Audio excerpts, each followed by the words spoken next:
Hey Collective, it's Al. Happy New Year. And today's video is going to be accompanied, of course, a piece I'm releasing on LinkedIn this afternoon, which kind of centers around the idea of the evolutionary model and how we as conscious leaders evolve through outdated or stagnant principles or ideas, and how many of us have the ability to look back upon things that have been part of the status quo and that have just been assumed as true and are able to then give it new life so as to have those thought forms kind of evolve themselves and walk amongst us.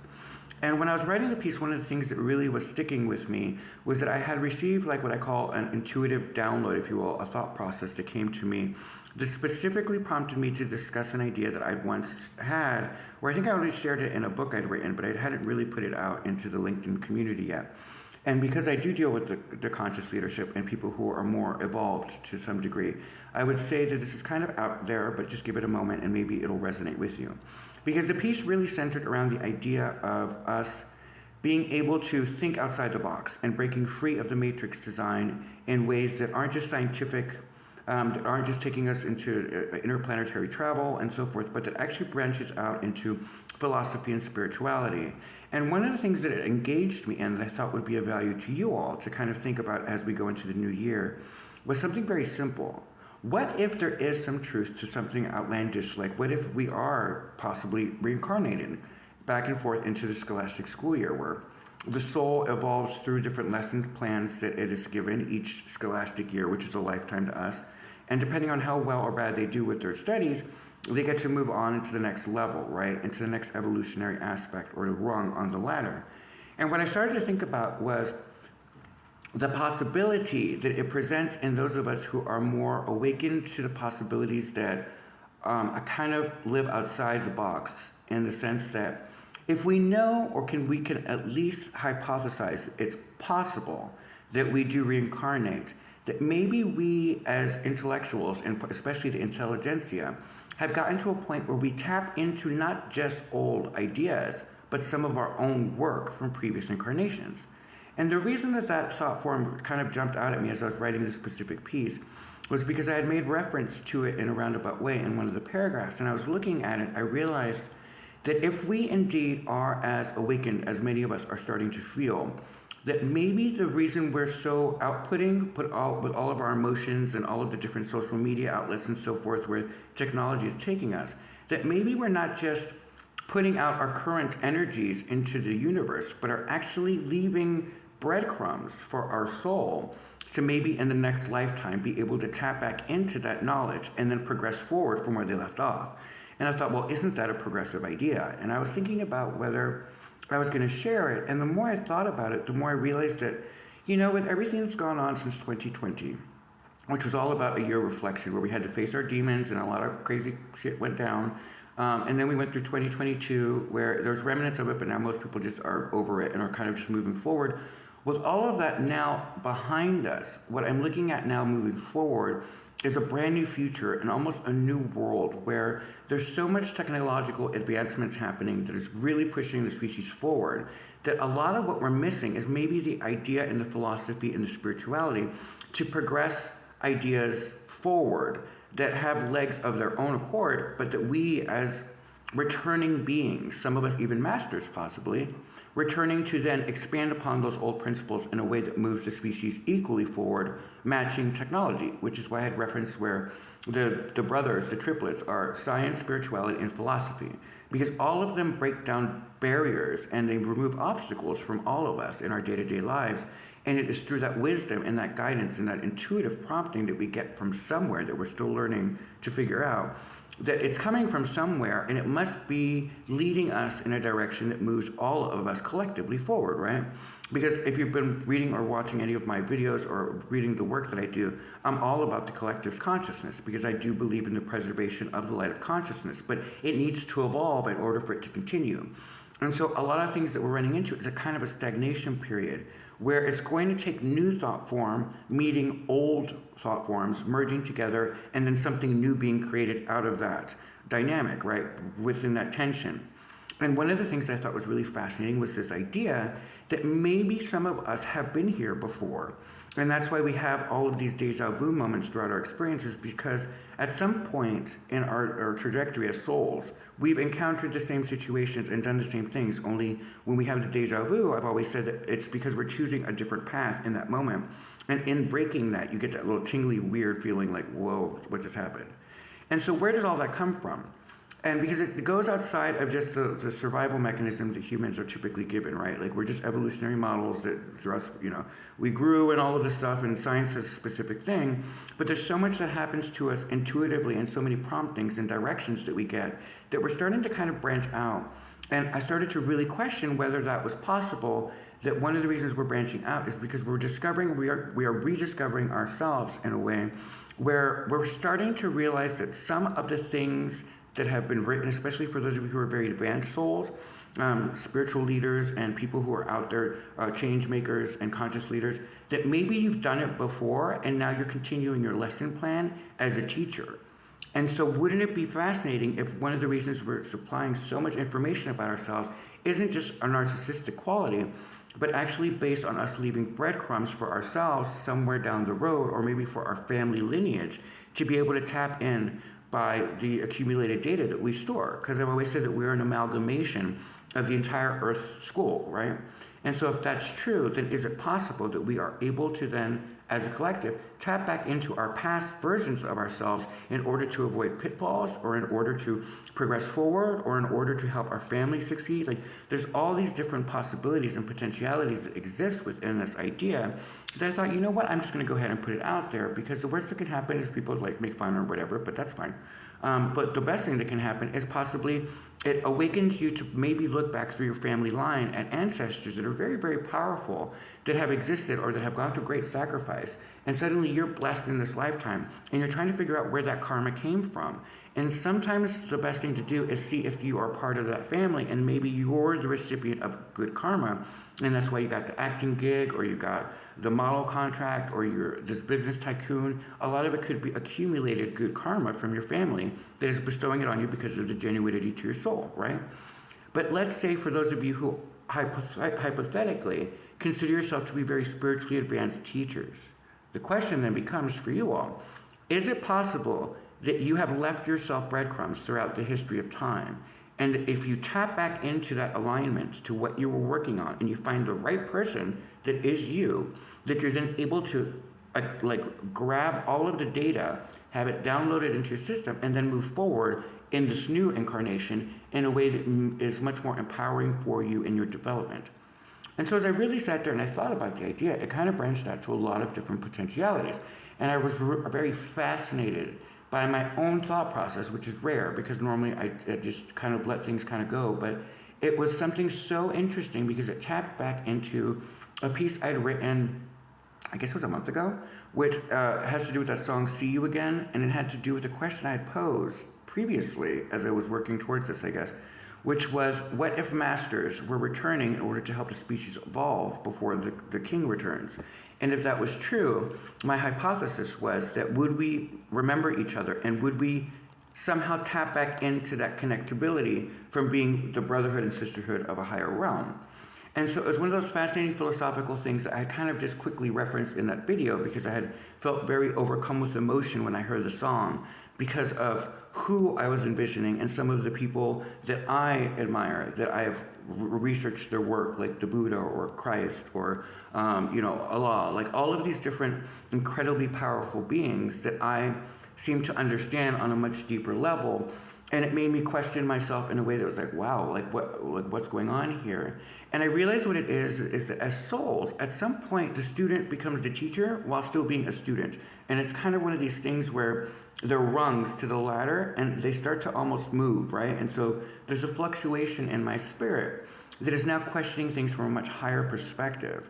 And what I did is I went back through my family genealogy and I found out that there was some information about where my family comes from, and that there's shamans, and then there's priests, and there's all this very esoterically based information that was available to me that helped me move very quickly up the ladder in spirituality in a way that was kind of profound. Because if you guys remember, if you look back 2 years ago, I was just learning. I literally had just been awakened. I was nowhere near where I am now. I was still doing drugs. I was still having sex, whatever, I was like, I was just a wild child. And it wasn't until something snapped within me where I went to the dark night of the soul, which those of you who've read my work, you know what that is. But it's a journey of forsakenment where you are left to fend for yourselves because it's a last ditch effort to clear your karma. And it's exceedingly dramatic and very hurtful in many ways, but it then makes you the strongest you can be. But I remember during that process coming along my genealogy and studying who it is that I come from and realizing the traits that I shared with them and the mission that I had with at least two of them, which is the exact same, which has to do with education and about spirituality and how we can bridge that and bring unity to the world. And it's not just one, there was 3 total that I found in my line. And I remember thinking, well, as an just like a sidebar, I was like, well, I wonder if we are those people, we just aren't aware of it because we're back in the academy to do something or to continue to study. So, you can't cheat the system. So it's not like they're going to hand it to you. But what if we, as conscious leadership, and especially as the intelligentsia, finally realize, wait a minute, maybe I could be that person, and now I'm here finishing that work. What is it that they were working on? What was it that their life ended at, where maybe that I can continue that storyline? Is there something that my fresh new pair of eyes, through this experience, can now understand that wasn't known at that time, right? Because a lot of our ancestors didn't have the technology that we had. And a lot of what Plato did, which is incredibly forward-thinking and incredibly right, he did way back in this, way back when we didn't have science and technology. So what it raised was this interesting question for you all, which is, we spend so much time telling ourselves that something can't be true because it's not known in science. But the thing about science is that it's based on faith first, right? Scientists have this thing where they think that they can prove something either right or wrong, and then they go about doing it, but it comes in a thought form first. Then the thought form then becomes action, and the action then becomes outcome. And so the same thing kind of applies with spirituality and philosophy, because a lot of the greatest minds that ever existed were philosophers. And a lot of it had to do with breaking down that barrier that exists within the physical world in order to understand things that aren't necessarily seen by the naked eye.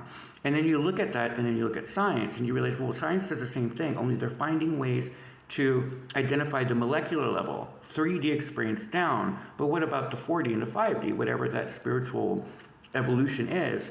How do we merge those together? And so as I was thinking about it, I was thinking about many of you and the work that you're doing and some of the people that I admire and respect, which you can see that I follow and so forth, are people who I believe are tapping into knowledge, sacred or otherwise, that is accessible to them by just studying books. And their individuality, whatever the all is trying to manifest through us, is then able to figure out a puzzle piece that someone else wasn't able to. But the question then evolved into, well, what if you are that person and you're being sent back to finish it because it has great value to the evolution of the species?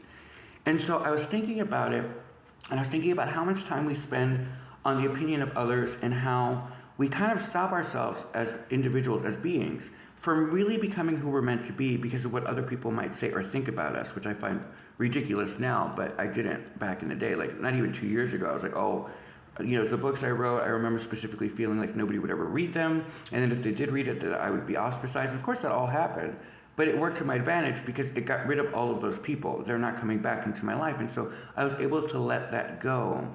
But it came from a knowingness that was not earthly based. And where does that come from? And that's one of the great things about spirituality and philosophy, because philosophy is a great way for scientists to bridge spirituality, right? They can hypothesize really advanced information in an abstract way, which if it then matches something that they scientifically know, leads them down a path. Whereas for spiritualists or religious people, we find the same but in a different way. We start to see signals and synchronicities that exist in our life that are indicating that we're on the right path. But if you're not trained to see it, or if you're not awakened enough to acknowledge your everyday experience and just being present every second of every day, then maybe it's a little bit harder sometimes for spiritualists to kind of get down the right path, because you're kind of looking for a needle in a haystack a lot of times until you realize as an adept, or as you realize as you progress into spiritual teaching and practices and stuff like that, you start to realize that maybe there are things that are just so in plain sight that we never noticed because we were so worried that whatever we were thinking would be so far-fetched to other people that they would kind of retaliate against it. And that was the second part of the piece, which is, Every time that this species has evolved forward in new thought form or new ideas or materialistic gains or technology and so forth, remember that we're breaking the mold each time. That's what makes it so successful. And we're going through a very fast evolutionary process because things are speeding up. Well, why are they speeding up? What is it that we as a peer group are doing that is making the world stretch into two, right? Either there's a set of us that's going to evolve forward through new thought process, engaging new ideas, building bridges between spirituality and faith, and spirituality and religion and philosophy and science, and all of these things are now all being brought together, which is creating a section where either people will de-evolve, which is what we're seeing, politically and all that other stuff, or they're going to evolve forward. So what is propelling all of that? That's not a scientific part. We're going so fast now that we're leaving the realm of scientific proof in it because we just know that everything's accelerating, right? Global warming is getting way more serious. We're having a lot more of freak disasters and stuff like that. And so we're having to look at ourselves in a different context. And we're having to look at what freedom truly means to us individually. And for me, what I found is freedom of thought and freedom of expression. It's the all. We're the only beings on planet Earth that have the ability to speak and command into the universe our own manifest destiny, right? We're the only species that we know of. I mean, yeah, we might be an experiment or a simulated experience, but that's still being run by someone. It's being run by someone. So all of these questions are expansive, and they're forcing us as a species to push beyond the barriers of thought blockage, right? Because have you ever noticed, do you remember back in the 80s, for those of you, I'm aging us here, but remember when they used to burn books? Because, oh my gosh, new thought forms, how dare you challenge the status quo? And we grew through that. And the species now looks at people who burn books and we're just like, why are you burning a book? You're killing, there's all these things that we now have moved beyond where our brain just immediately goes, that's ridiculous. And there's there's a full-on tension between the two. But we had to evolve through that old, outdated knowledge base that told us that new ideas are bad. But they can't be bad because if they were bad, then we would die out, right? The species would be an end result. There would be no evolution. That would be stagnation, and that's what we're seeing. So maybe by engaging the more out there idea and at least thinking about it and kind of talking about it in a conversational format, then people then consider it, and it expands their consciousness into considering other things that maybe they didn't think about before. And isn't that the point of teaching? Isn't that the point of being a leader? Isn't that the point of being a conscious leader? Is to not leave any soul behind and to allow people, give them the olive branch that has them the ability to say, hey, have you ever thought about this? And regardless of if they agree or don't agree, at least the knowledge then engages something new in their head where they at least have to consider it. And if they don't want to, then they don't want to.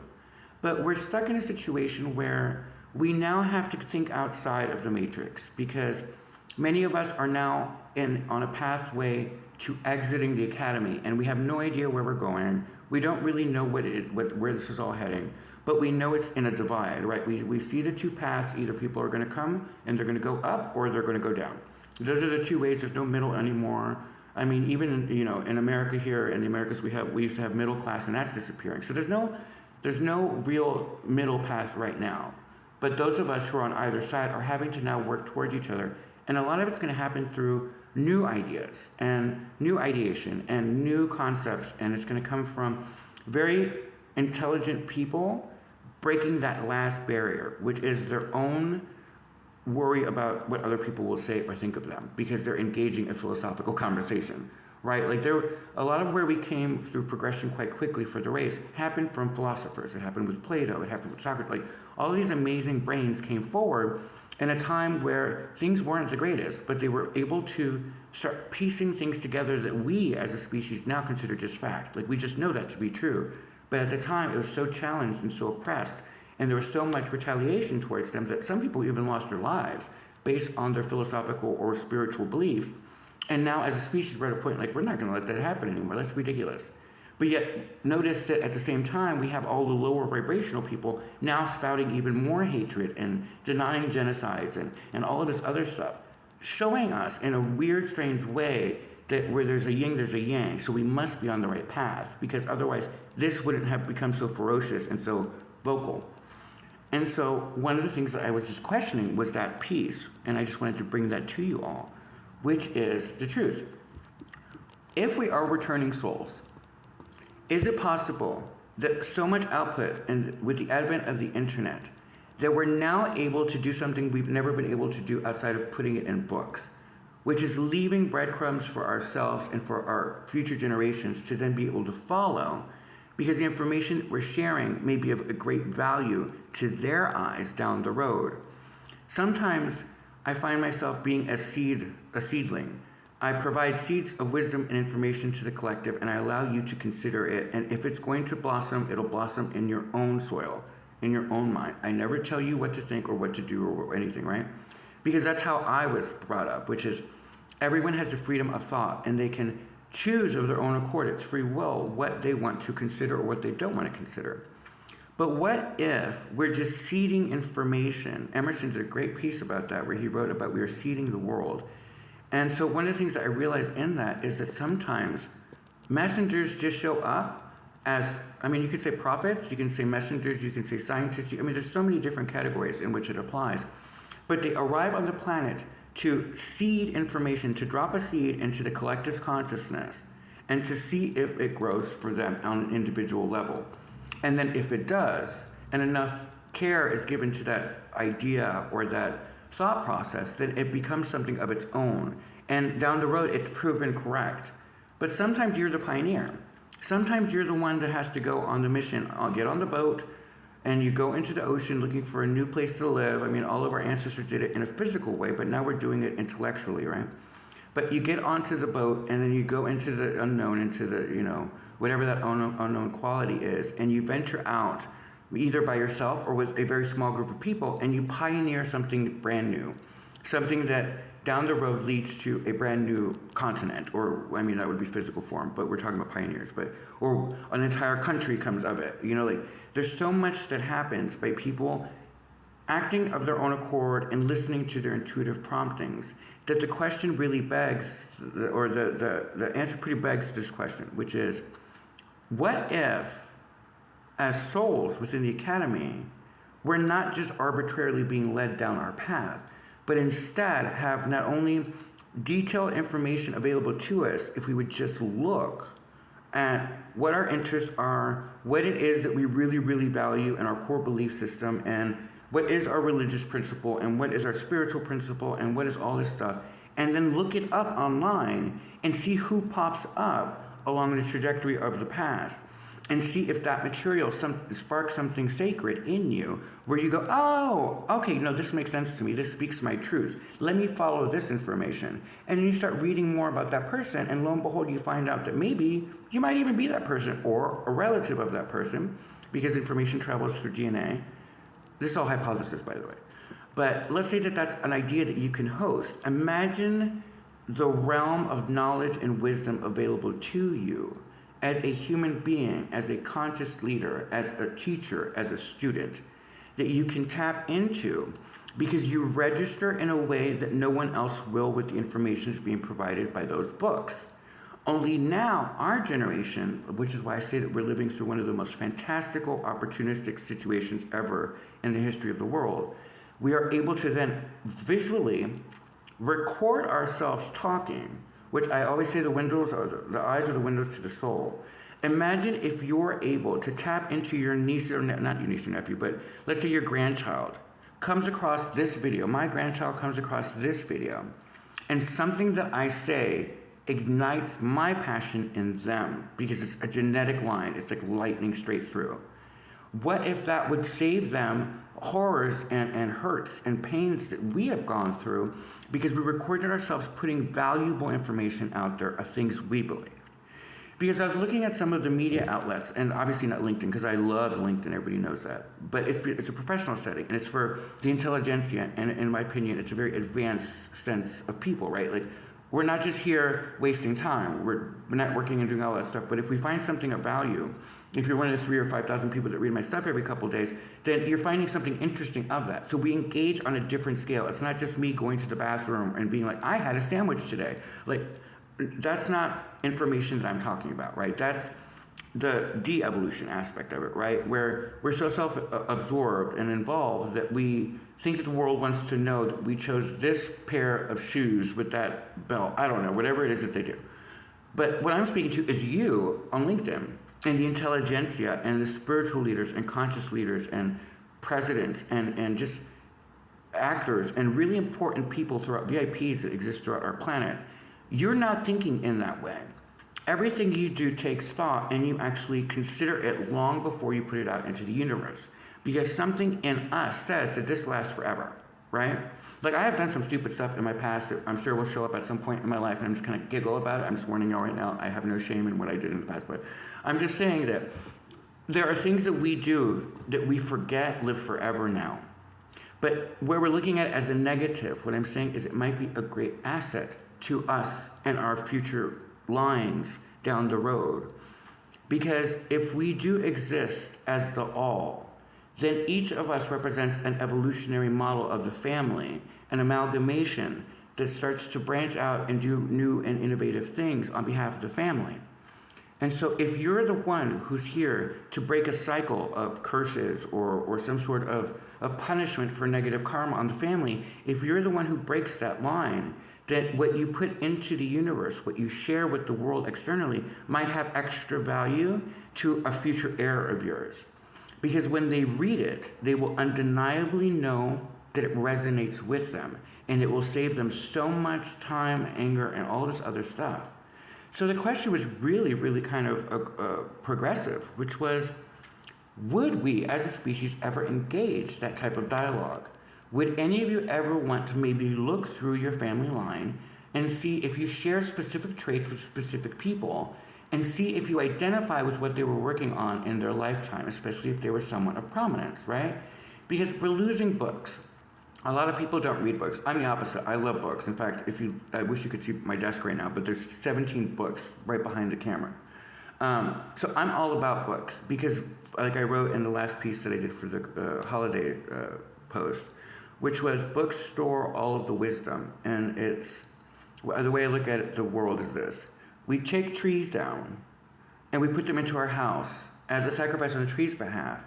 And we decorate it with all of this beautiful stuff to pay homage to the tree of life, right? The sacred tree that provides all wisdom, knowledge, and grace. And we bestow it with ornaments and lights and so forth.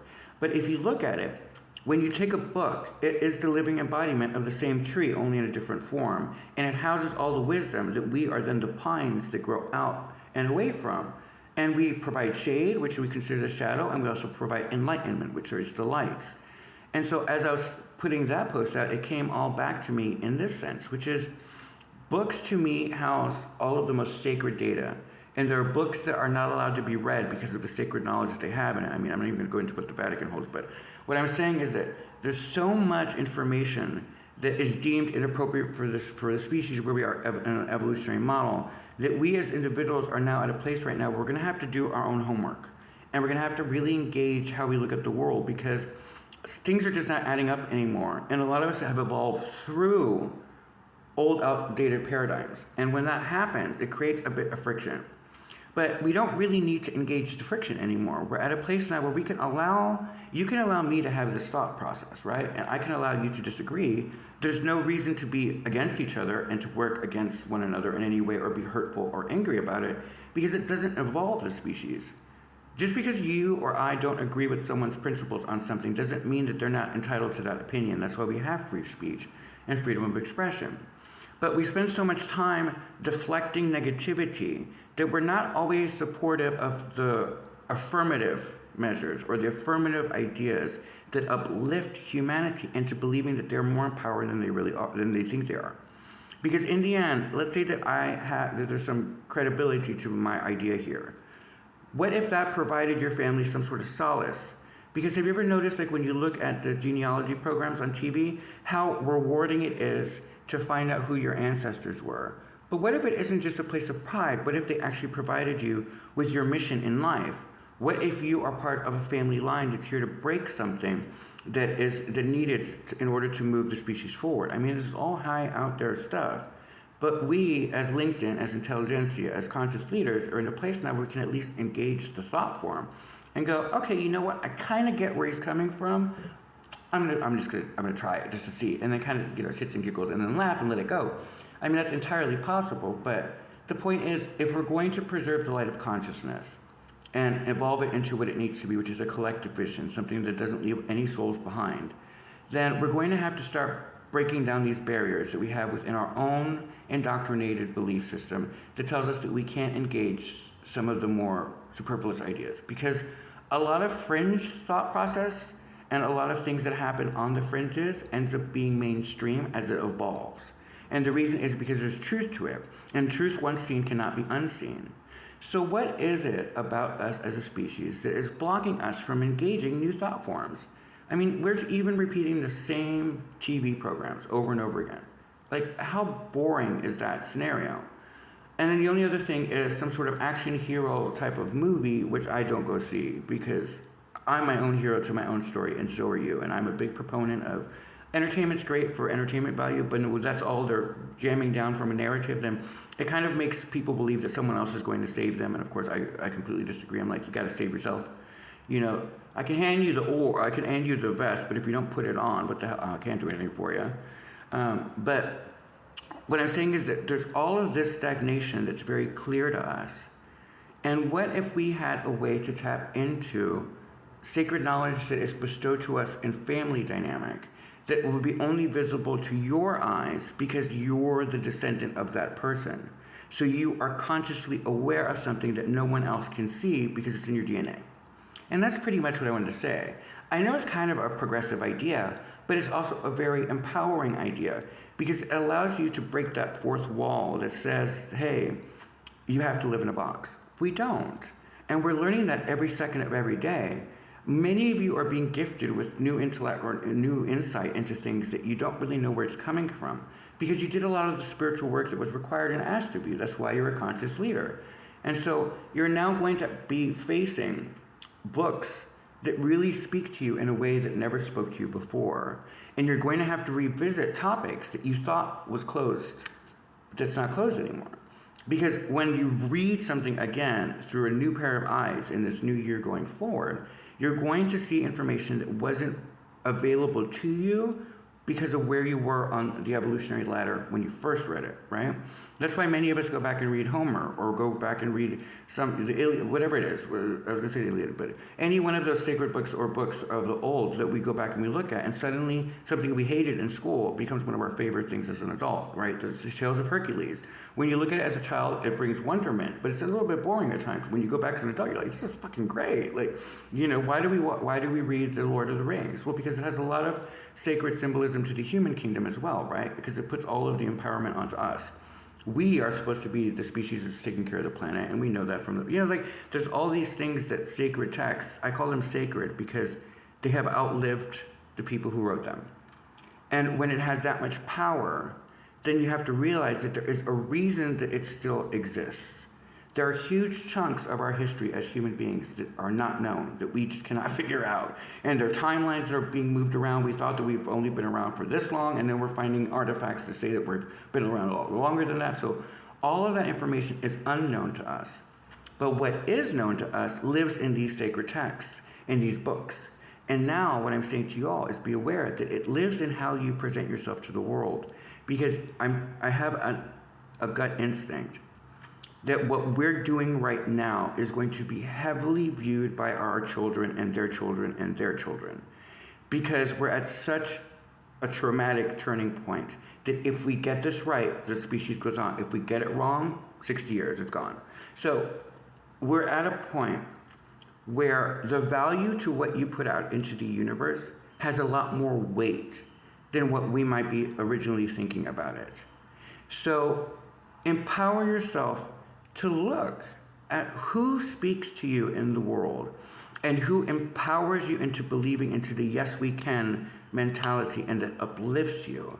Find what they were working on because you may find your soul's purpose in that journey. And they may be related, they may not be, but the point is, if we're in an academy, is it possible that we have left breadcrumbs for ourselves if we're conscious enough to find them and read them and understand it? Because if we can, then I guess you would be considered a master. That's all I want to say, guys. I hope you have a wonderful new year. I hope this is somehow uplifting to you, and I hope you have a great, great day. Bye.